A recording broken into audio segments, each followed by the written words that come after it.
بسم اللہ الرحمن الرحیم۔ السلام علیکم ورحمۃ اللہ وبرکاتہ۔ حسن خاتمہ کی ضمانت،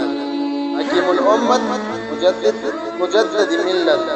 مولانا شاہ اشرف علی تھانوی صاحب رحمۃ اللہ علیہ لکھتے ہیں کہ جو لوگ اللہ والوں سے جڑے ہوئے ہیں، چاہے ان سے گناہ بھی ہو جائے،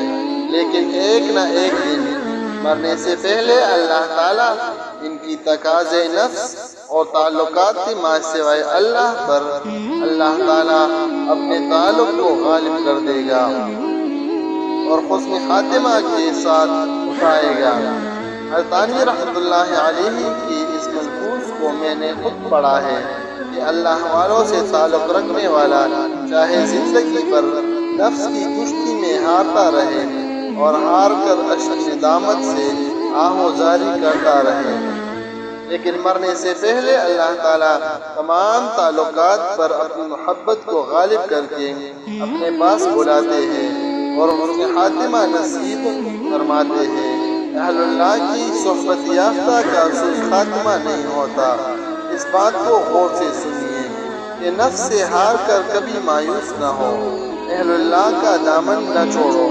اور اللہ تعالیٰ کے سامنے اشک ندامت بہا کر اپنی آہوزاری، گناہوں سے بیزاری اور اپنی ذلت و خواری کے احساس سے رو رو کر ترقی کرو، اور کبھی ذکر اللہ، تہجد و نظر کی حفاظت اور کبھی تقویٰ کے اعلیٰ مقام سے قرب حاصل کرو،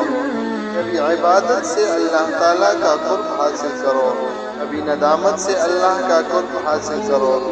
مولانا شاہ محمد احمد صاحب پرتاپ گڑھ رحمۃ اللہ علیہ فرماتے ہیں، کبھی طاعتوں کا سرور ہے، کبھی اعترافی قصور ہے ملک کو جس کی نہیں خبر، وہ حضور میرا حضور۔